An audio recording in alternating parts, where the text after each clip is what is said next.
राहुल गांधी के 3 बड़ी press conference करने के बाद एक बार फिर से वोट चोरी के मसले को लेकर बड़ा खुलासा हुआ है।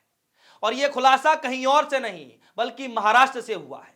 महाराष्ट्र के अंदर निकाय चुनाव होने जा रहा है और चुनाव से पहले ही ऐसी स्थिति बन गई है कि निकाय चुनाव टल भी सकता है। जी हां, चुनाव भी टल सकता है। सोचिए, इतना गंभीर मसला इस वक्त निकल करके आया है।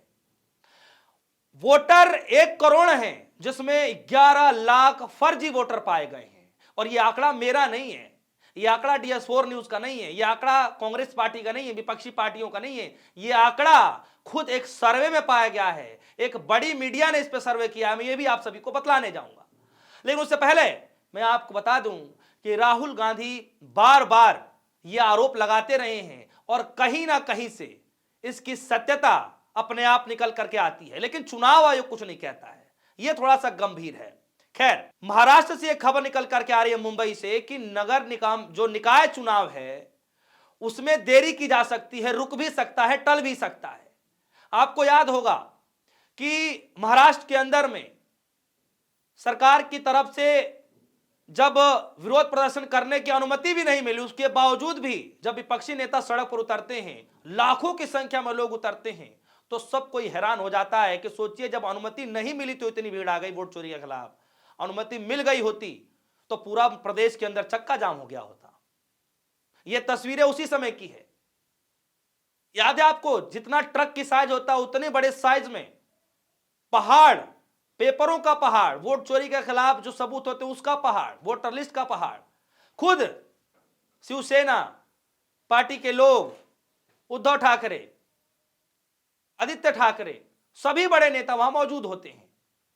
और ये इसमें साफ तौर पर यह निर्देश दिया जाता है कि अगर वोटर लिस्ट में गड़बड़ी को सुधार नहीं किया जाता है तो फिर निकाय चुनाव आप मत कराइए।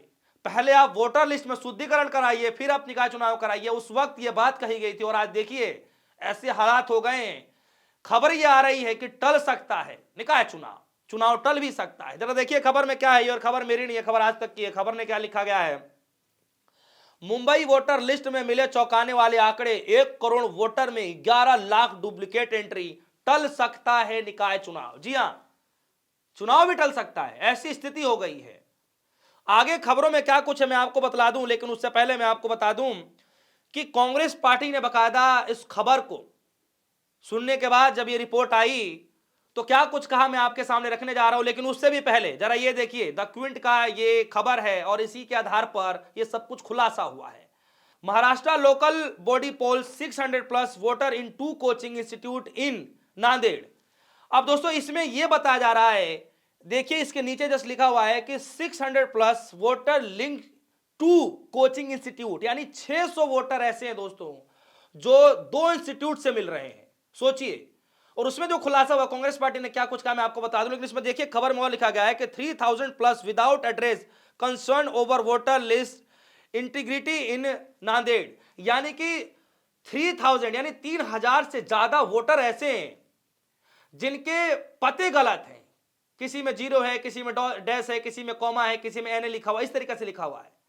सोचिए कितना संदिग्ध मामला है और इसके बावजूद भी चुनाव आयोग कुछ नहीं कह रहा है। अब जरा देखिए कि कांग्रेस पार्टी ने क्या कुछ कहा है, उसके बाद हम आगे आते हैं कि आज तक की खबर में क्या कुछ लिखा गया है।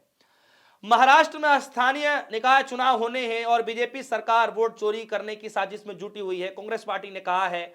द क्विंट ने अपनी पड़ताल में पाया कि नांदेड़ वघाला में कई हजार मतदाता धांधली कर वोटर लिस्ट में जोड़े गए हैं। रिपोर्ट के मुताबिक, जो रिपोर्ट बनाई गई है द क्विंट की, उसके मुताबिक नांदेड़ वघाला निगम वार्ड नंबर 5 में 23,661 रजिस्टर वोटर हैं, मगर इनमें से 3500 से ज्यादा मतदाता फर्जी पते पर रजिस्टर किए गए हैं। इन मतदाताओं के जो पते हैं, जो बॉक्स है, पते वाला जो बॉक्स है, उसमें NA या फिर कुछ मतदाताओं के पते पर 0 है या फिर किसी और के पते पर जो है डैश लगाया गया है।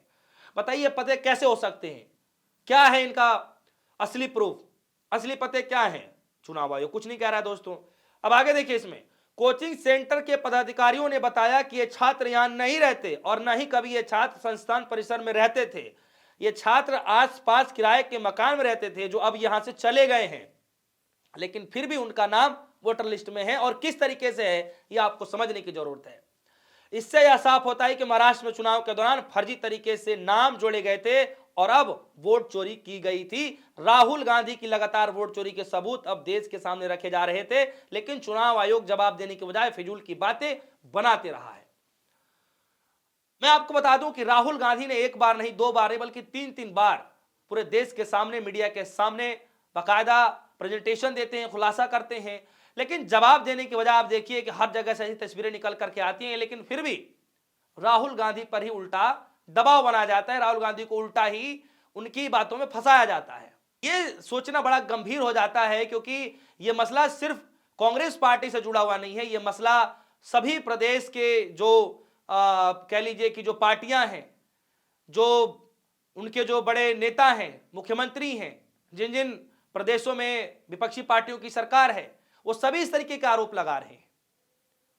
और देखिए, ये महाराष्ट्र से चुनाव जो है खबर निकल करके आ रही है कि वहां पर निकाय चुनाव होना है, और ऑलरेडी पहले से ही विपक्षी पार्टियां वहां पर आरोप लगा चुकी हैं कि यहां पर गड़बड़ी हो रही है। आपको याद होगा कि आदित्य ठाकरे ने बाकायदा राहुल गांधी की राह पर चलते हुए उन्होंने भी प्रेजेंटेशन दिया था, वोटर लिस्ट का प्रेजेंटेशन दिया, तो उसमें बाकायदा उन्होंने भी फर्जीवाड़े जो उसमें गलतियां पाई गई थी, उन्होंने उस पर खुलासा किया था और बताया था कि अब इसमें देखिए कि कई सारे फोटो हैं जिनको पहचान ही नहीं किया जा सकता, वो बिल्कुल छोटे छोटे फोटो हैं। कई सारे फोटो ऐसे जिसमें सिर्फ नाक की तस्वीर है, कैसे पता किया जा सकता है। कई सारी तस्वीरें हैं जिसमें एड्रेस में कुछ भी लिखा गया, XYZ इस तरीके से लिखे गए हैं। यही आरोप उस वक्त आदित्य ठाकरे ने लगाए थे, लेकिन तब भी जवाब नहीं दिया गया। और यही कारण रहा कि साफ तौर पर कह दिया गया महाराष्ट्र में निकाय चुनाव से पहले कि अगर आप वोटर लिस्ट की शुद्धिकरण नहीं करा पाएंगे तो फिर निकाय चुनाव भी नहीं हो पाएगा, पहले आप शुद्धिकरण कराइए फिर निकाय चुनाव कराइए। मैं ऑलरेडी आपको खबर दिखा चुका हूं, और आज स्थिति ऐसी हो गई कि खुद जो है द क्विंट ने अपने सर्वे में पाया, अपने रिसर्च में पाया कि कितनी बड़ी मात्रा में वोटर लिस्ट में गड़बड़ी है। और देखिए, आज तक ने भी इस खबर को ब्रेक कर दिया है, और आज तक ने बाकायदा लिख दिया है कि मुंबई वोटर लिस्ट में मिले चौंकाने वाले आंकड़े, 1 करोड़ वोटर में 11 लाख डुप्लीकेट एंट्री, टल सकता है निकाय चुनाव। जी हां, और आगे देखिए, जैसे मैंने कहा आपसे स्टार्टिंग में कि खबरों में आगे भी आपको बताऊंगा कि इस खबर में और क्या कुछ लिखा गया है। इसमें देखिए लिखा गया है कि चुनाव टलने के संकेत, SEC के एक अधिकारी ने संकेत दिया है कि मुंबई नागरिक चुनाव में थोड़ी देरी हो सकती है। उन्होंने कहा कि बृहमुंबई नगर यानी BMC द्वारा सुधार की गति के आधार पर चुनाव या तो जनवरी के अंत तक आयोजित हो सकते हैं या फिर CEC फरवरी के पहले हफ्ते तक विस्तार मांग सकता है। यह बात इसमें कही जा रही है। डुप्लीकेट वोटर का इसमें नाम जिक्र किया जा रहा है, साथ ही साथ इसमें आरोप लगाए जा रहे हैं कि बड़ी मात्रा में, भरी मात्रा में जो है इसमें गड़बड़ियां पाई जा रही है, तो उसका सुधार करना चाहिए। अब मैं आपको बता दूं कि यह मसला सिर्फ महाराष्ट्र का नहीं है, यह मसला सिर्फ उत्तर प्रदेश का नहीं है, यह मसला सिर्फ जो है कह लीजिए राजस्थान का नहीं है, यह मसला सिर्फ कह लीजिए कि हरियाणा का नहीं है, दिल्ली का नहीं है। हर जगह से इस तरीके से लगातार खबरें निकल करके आई, बिहार में तो ज्यादातर खबरें इस तरीके से निकल करके आई। खैर, राहुल गांधी ने तो आलंद विधानसभा सीट को लेकर के खुलासा किया था, उसके बाद जो है महादेवपुरा को लेकर के उन्होंने खुलासा किया था। उसके बाद आप देख लीजिए कि अभी हाल ही में जो उन्होंने किया हरियाणा विधानसभा चुनाव को लेकर के, जिसमें साफ तौर पर राहुल गांधी ने कहा कि यहां पे वोट चोरी नहीं बल्कि सरकार ही चोरी कर ली गई। आपको क्या लगता है, क्या सच में चुनाव टल सकता है? क्या सच में जो महाराष्ट्र के अंदर निकाय चुनाव होने जा रहा है, इस गड़बड़ी की वजह से निकाय चुनाव टल सकता है? क्योंकि ये साफ तौर पर अब खबरें चलनी शुरू हो गई हैं, और ये कोई सोशल मीडिया प्लेटफॉर्म पर नहीं बल्कि खुद कह लीजिए कि जो बड़े पत्रकार हैं, माने जाने पत्रकार हैं, माने जाने जो चैनल हैं, जो सिर्फ वाहवाही दिखाने का काम करते हैं, वो भी अब दिखाने का काम कर रहे हैं कि इसमें गड़बड़ियां हो रही हैं। तो आप इसको कैसे देख रहे हैं? इस खबर को लेकर आपके मन में क्या कुछ चल रहा है? वीडियो कमेंट सेक्शन में जाइएगा, अपनी राय रखिएगा। फिलहाल के लिए दीजिए इजाजत, देखते रहिए न्यूज़। धन्यवाद।